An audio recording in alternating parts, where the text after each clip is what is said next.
Welcome to Deepika ma'am kitchen. ಎಲ್ಲರಿಗೂ ನಮಸ್ಕಾರ. ನಾನು ಪವಿತ್ರ. ಇವತ್ತಿನ ಸ್ಪೆಷಲ್ ರೆಸಿಪಿ ಗೆಣಸನ್ನು ಬಳಸಿ ನಾನು ದೋಸೆನ ಮಾಡ್ತಾಯಿದ್ದೀನಿ. ಬನ್ನಿ ಆಗಿದ್ರೆ ಹೇಗೆ ಮಾಡೋದು ಅಂತ ನೋಡೋಣ. ದೋಸೆನ ಮಾಡೋದಕ್ಕೂ ಮುಂಚೆ ಯಾರೆಲ್ಲ ನಮ್ಮ ಚಾನಲ್ನ ಹೊಸ್ದಾಗಿ ನೋಡ್ತಾ ಇದ್ದೀರಾ ಪ್ಲೀಸ್ ಸಬ್ಸ್ಕ್ರೈಬ್ ಮಾಡ್ಕೊಳ್ಳಿ, ಬೆಲ್ ಬಟನ್ನ ಕ್ಲಿಕ್ ಮಾಡೋದನ್ನ ಮರಿಬೇಡಿ. ದೋಸೆ ಅಂತೂ ಕ್ರಿಸ್ಪಿಯಾಗಿ ತುಂಬಾ ಚೆನ್ನಾಗಿ ಬರುತ್ತೆ. ಎರಡು ಗೆಣಸು ಹಾಕಿ ದೋಸೆನ ಮಾಡ್ತಾಯಿದ್ದೀನಿ. ಬನ್ನಿ ಆಗಿದ್ರೆ ಹೇಗೆ ಮಾಡೋದು ಅಂತ ನೋಡೋಣ. ನಾನಿಲ್ಲಿ ಸ್ವೀಟ್ ಗೆಣಸನ್ನು ತೊಗೊಂಡಿದ್ದೀನಿ, 2 ಚಿಕ್ಕ ಸೈಜು ತೊಗೊಂಡಿದ್ದೀನಿ. ಚೆನ್ನಾಗಿ ವಾಶ್ ಮಾಡಿ ಇಟ್ಕೊಂಡಿದ್ದೆ, ನೋಡ್ತಾ ಇರ್ಬೋದು. ಇವಾಗ ಈ ಮೇಲ್ಗಡೆ ಇರೋ ಸಿಪ್ಪೆ ಎಲ್ಲ ತೆಗೆದು ನಾನು ಇದನ್ನು ತುರ್ಕೊಳ್ತೀನಿ. ಈ ರೀತಿ ಸಿಪ್ಪೆನ ತೆಗೆದಿಟ್ಕೊಂಡಿದ್ದೀನಿ ನೋಡಿ. ಸಿಪ್ಪೆನ ತೆಗೆದಿದ್ದಾದಮೇಲೆ ನಾನು ಇದನ್ನು ತುರ್ಕೊಳ್ತೀನಿ. ತುರಿದಿದ ತಕ್ಷಣ ಒಂದು ನೀರಿಗೆ ಹಾಕಿ ಇಟ್ಕೊಳ್ಬೇಕು. ನೀರಿಗೆ ಹಾಕಿಲ್ಲ ಅಂದರೆ ಬ್ಲ್ಯಾಕ್ ಆಗಿಬಿಡುತ್ತೆ, ಅದಕ್ಕೋಸ್ಕರ ತುರಿದಿದ ತಕ್ಷಣ ನೀರಿಗೆ ಹಾಕ್ಕೊಳ್ಬೇಕಾಗತ್ತೆ. ಇವಾಗ ನಾನು ಆ ನೀರು ಸಮೇತನೇ ಮಿಕ್ಸರ್ ಜಾರ್ಗೆ ಹಾಕ್ಕೊಳ್ತಾ ಇದ್ದೀನಿ. ನಾನು ತೊಗೊಂಡಿರೋ ಕ್ವಾಂಟಿಟಿಗೆ ಈ ಬಟ್ಲಲ್ಲಿ 1 ಬಟ್ಲಾಗುವಷ್ಟು ಗೆಣಸು ತುರಿದು ಇಟ್ಕೊಂಡಿದ್ದೆ. 2 ತೊಗೊಂಡಿದ್ನಲ್ಲ ಅದೆರಡೂ ಫುಲ್ಲು ತುರಿದು ಮಿಕ್ಸರ್ ಜಾರ್ಗೆ ಹಾಕ್ಕೊಂಡು ಈಗ ನೈಸಾಗಿ ರುಬ್ಕೊಳ್ತಾ ಇದ್ದೀನಿ. ನೋಡ್ತಾ ಇರ್ಬೋದು ಯಾವ ರೀತಿ ರುಬ್ಕೊಂಡಿದ್ದೀನಿ ಅಂತ. ಇವಾಗ ಈ ರುಬ್ಬಿದ್ದಾದಮೇಲೆ ನಾನು ಸ್ವಲ್ಪ ಇಂಗ್ರೀಡಿಯೆಂಟ್ಸ್ನ ಆ್ಯಡ್ ಮಾಡ್ಕೊಳ್ತಾ ಇದ್ದೀನಿ. ಚಿರೋಟಿ ರವೆ 1 ಕಪ್ಪನ್ನ ತೊಗೊಂಡಿದ್ದೀನಿ. ನೋಡ್ತಾ ಇರ್ಬೋದು ಯಾವ ಕಪ್ಪಲ್ಲಿ ತೊಗೊಂಡಿದ್ದೀನಿ ಅಂತ. ನೀವು ಯಾವ ಕಪ್ಪಲ್ಲಾದರೂ ತೊಗೊಳ್ಬೋದು. 1 ಕಪ್ ಆಗುವಷ್ಟು ಚಿರೋಟಿ ರವೆನ ಹಾಕ್ಕೊಳ್ತಾ ಇದ್ದೀನಿ. ಇದೇ ಕಪ್ಪಲ್ಲಿ ಹಾಕ್ಕೊಂಡಿದ್ದೀನಿ. 2 ಟೇಬಲ್ ಸ್ಪೂನಷ್ಟು ಕಡಲೆ ಹಿಟ್ಟನ್ನು ಸೇರಿಸ್ಕೊಳ್ತಾ ಇದ್ದೀನಿ. ಕಡಲೆ ಹಿಟ್ಟು ಹಾಕೋದ್ರಿಂದ ದೋಸೆ ಕಲರ್ ತುಂಬ ಚೆನ್ನಾಗಿ ಬರುತ್ತೆ, ಅದಕ್ಕೋಸ್ಕರ 2 ಟೇಬಲ್ ಸ್ಪೂನ್ ಹಾಕ್ಕೊಂಡಿದ್ದೀನಿ. 2 ಟೇಬಲ್ ಸ್ಪೂನಷ್ಟು ಮೈದಾನು ಕೂಡ ಸೇರಿಸ್ಕೊಳ್ತಾ ಇದ್ದೀನಿ. ಮೈದಾ ಹಾಕೋದ್ರಿಂದ ದೋಸೆ ಚೆನ್ನಾಗಿ ಬರುತ್ತೆ. ನೀವು ಮೈದಾ ಇಷ್ಟಪಡದೇ ಇರೋರು ಗೋಧಿ ಹಿಟ್ಟನ್ನು ಕೂಡ ಹಾಕ್ಕೊಳ್ಬೋದು. ಗೋಧಿ ಹಿಟ್ಟು ಹಾಕ್ಕೊಂಡ್ರೆ ತುಂಬ ಸಾಫ್ಟ್ ಆಗುತ್ತೆ, ಅದಕ್ಕೋಸ್ಕರ ನಾನು ಮೈದಾ ಹಿಟ್ಟನ್ನ ಸೇರಿಸ್ಕೊಂಡು ಈ ರೀತಿ ನೈಸಾಗಿ ಪೇಸ್ಟ್ ಮಾಡಿ ಇಟ್ಕೊಂಡಿದ್ದೀನಿ. ನೋಡ್ತಾ ಇರ್ಬೋದು. ನಾವು ದೋಸೆ ಹಿಟ್ಟನ್ನ ಯಾವ ರೀತಿ ರುಬ್ತೀವೋ ಆ ರೀತಿ ರುಬ್ಬಿ ಒಂದು ಬೌಲ್ಗೆ ಹಾಕ್ಕೊಳ್ತಾ ಇದ್ದೀನಿ. ದೋಸೆ ಹಿಟ್ಟು ಹಾಕಿದ್ದಾದಮೇಲೆ ನಾನು ಅಡುಗೆ ಸೋಡಾನ 1/4 ಟೀ ಸ್ಪೂನಷ್ಟು ಹಾಕ್ಕೊಳ್ತಾ ಇದ್ದೀನಿ. ಇನ್ಸ್ಟೆಂಟಾಗಿ ದೋಸೆನ ಮಾಡೋದ್ರಿಂದ ಸೋಡಾ ಹಾಕೋದ್ರಿಂದ ತುಂಬ ಚೆನ್ನಾಗಿ ಬರುತ್ತೆ ದೋಸೆ.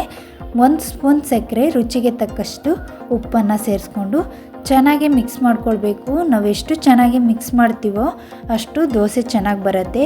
ದೋಸೆ ಹಿಟ್ಟಿನ ಅದಕ್ಕೆ ನಾವು ನೀರನ್ನು ಸೇರಿಸಿ ಮಿಕ್ಸ್ ಮಾಡ್ಕೊಳ್ಬೇಕಾಗತ್ತೆ. ಇವಾಗ ನಾನು ಇದನ್ನು ಚೆನ್ನಾಗಿ ಮಿಕ್ಸ್ ಮಾಡಿ 5 ನಿಮಿಷ ಬಿಟ್ಟು ನಾನು ದೋಸೆನ ಮಾಡ್ಕೊಳ್ತಾ ಇದ್ದೀನಿ. 5 ನಿಮಿಷ ಆಗಿದೆ. ಪಕ್ಕದಲ್ಲಿ ಹೆಂಚನ್ನು ಕಾಯೋದಕ್ಕೆ ಇಟ್ಕೊಂಡಿದ್ದೆ. ಹೆಂಚು ಸ್ವಲ್ಪ ಬಿಸಿ ಆದಮೇಲೆ ಎಣ್ಣೆನ ಹಾಕಿ ಬಿಸಿ ಮಾಡ್ಕೊಂಡಿದ್ದೀನಿ. ಎಣ್ಣೆ ಸ್ವಲ್ಪ ಬಿಸಿ ಆದಮೇಲೆ ಮೇಲೆ ಈ ರೀತಿ ನೀರನ್ನು ಚಿಮ್ಕಿಸ್ಕೊಳ್ಬೇಕು. ನೀರು ಹಾಕಿದ್ದಾದಮೇಲೆ ಒಂದು ಕಾಟನ್ ಬಟ್ಟೆಯಲ್ಲಿ ಒರೆಸಿ ನಾವು ದೋಸೆನ ಹಾಕ್ಕೊಂಡ್ರೆ ದೋಸೆ ಚೆನ್ನಾಗಿ ಬರುತ್ತೆ. ನೋಡಿ ಯಾವ ರೀತಿ ಮಿಕ್ಸ್ ಮಾಡಿ ಇಟ್ಕೊಂಡಿದ್ದೀನಿ ಅಂತ. ದೋಸೆ ಹಿಟ್ಟಿನ ಅದಕ್ಕೆ ಈ ರೀತಿ ಮಿಕ್ಸ್ ಮಾಡಿ ಇಟ್ಕೊಂಡಿದ್ದೀನಿ. ಈಗ ನಾನು ದೋಸೆನ ಹಾಕ್ಕೊಳ್ತಾ ಇದ್ದೀನಿ. ನೋಡಿ, ದೋಸೆ ಹಾಕ್ಕೊಳ್ಬೇಕಾದ್ರೆ ಹೆಂಚು ಹೀಟು ಕಡಿಮೆ ಇರಬೇಕು, ಆವಾಗಲೇ ನಮಗೆ ದೋಸೆ ಪರ್ಫೆಕ್ಟಾಗಿ ಬರುತ್ತೆ. ನೋಡಿ, ನಾವು ಎಷ್ಟು ತೆಳುವಾಗಿ ಹಾಕ್ಕೊಳ್ತೀವೋ ಅಷ್ಟು ದೋಸೆ ಪರ್ಫೆಕ್ಟಾಗಿ ಬರುತ್ತೆ. ತುಂಬಾ ಚೆನ್ನಾಗಿ ಬರುತ್ತೆ ಗರಿಗರಿಯಾಗಿ. ಬಿಸಿ ಬಿಸಿಲೇ ತಿಂದರೆ ತುಂಬಾ ಗರಿಗರಿಯಾಗಿರುತ್ತೆ. ಸ್ವಲ್ಪ ಆರೋದ್ಮೇಲೆ ಸ್ವಲ್ಪ ಸಾಫ್ಟ್ ಆಗುತ್ತೆ, ಅದಕ್ಕೋಸ್ಕರ ಈ ದೋಸೆನ ಬಿಸಿ ಬಿಸಿಲೇ ತಿಂದರೆ ತುಂಬಾ ಚೆನ್ನಾಗಿರುತ್ತೆ. ಚಟ್ನಿ ಜೊತೆ, ಸಾಗು ಜೊತೆ, ಯಾವುದ್ರ ಜೊತೆಲಿ ಬೇಕಾದ್ರೂ ಸರ್ವ್ ಮಾಡ್ಕೊಳ್ಬೋದು. ತುಂಬಾ ಚೆನ್ನಾಗಿರುತ್ತೆ. ನೋಡಿ ಎಷ್ಟು ಚೆನ್ನಾಗಿ ಬಂದಿದೆ ದೋಸೆ ಅಂತ. ಕಲರನ್ನು ಕೂಡ ಅಷ್ಟೇ ತುಂಬಾ ಚೆನ್ನಾಗಿ ಬಂದಿದೆ. ಈ ದೋಸೆ ತಿಂತಾಯಿದ್ರೆ ನಾವು ಗೆಣಸನ್ನು ಹಾಕಿ ದೋಸೆನ ಮಾಡಿದ್ದೀವಿ ಅಂತಲೂ ಅನಿಸೋದಿಲ್ಲ, ಅಷ್ಟು ಚೆನ್ನಾಗಿರುತ್ತೆ.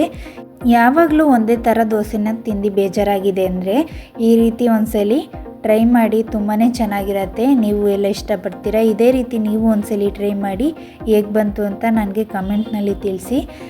ಇದೇ ರೀತಿ ಯಾವುದಾದ್ರೂ ಹೊಸ ರೆಸಿಪಿ ಬೇಕು ಅಂದ್ರೂ ಕೂಡ ಕಮೆಂಟ್ನಲ್ಲಿ ತಿಳಿಸಿ, ಆದಷ್ಟು ಬೇಗ ಅಪ್ಲೋಡ್ ಮಾಡ್ತೀನಿ. ಈಗ ನೋಡಿ, ಎಲ್ಲ ದೋಸೆಗಳನ್ನು ಇದೇ ರೀತಿ ಹಾಕ್ಕೊಳ್ತಾ ಇದ್ದೀನಿ.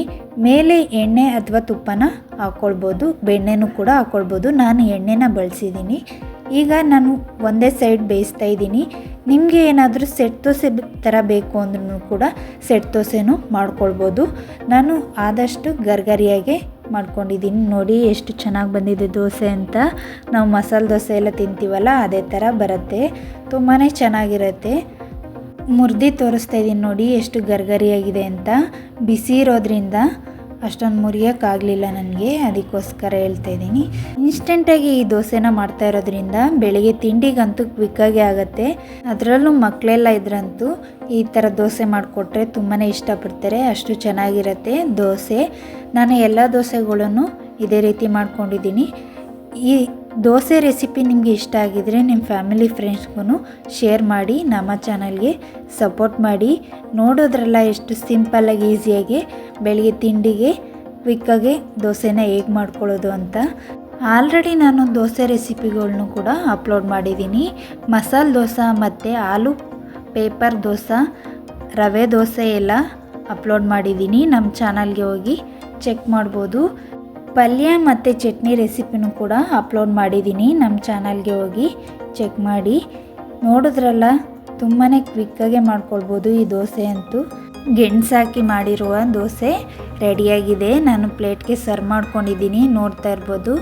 ನೀವು ಚಟ್ನಿ ಜೊತೆಲಿ ಅಥವಾ ಪಲ್ಯ ಜೊತೆಲಿ ಯಾವುದ್ರ ಜೊತೆಲಿ ಬೇಕಾದ್ರೂ ಸರ್ವ್ ಮಾಡ್ಕೊಳ್ಬೋದು. ಬಾಳೆ ದಿಂಡಿನ ಪಲ್ಯ ಜೊತೆ ಸರ್ವ್ ಮಾಡ್ಕೊಂಡಿದ್ದೀನಿ. ಆ ವಿಡಿಯೋನೂ ಕೂಡ ಅಪ್ಲೋಡ್ ಮಾಡಿದ್ದೀನಿ, ನಮ್ಮ ಚಾನಲ್ಗೆ ಹೋಗಿ ಚೆಕ್ ಮಾಡ್ಬೋದು. ಈ ವಿಡಿಯೋ ನಿಮಗೆ ಇಷ್ಟ ಆಗಿದರೆ ಲೈಕ್ ಮಾಡಿ, ಶೇರ್ ಮಾಡಿ, ಸಬ್ಸ್ಕ್ರೈಬ್ ಮಾಡ್ಕೊಳ್ಳಿ. ನೆಕ್ಸ್ಟ್ ವಿಡಿಯೋದಲ್ಲಿ ಸಿಗ್ತೀನಿ. Thanks for watching.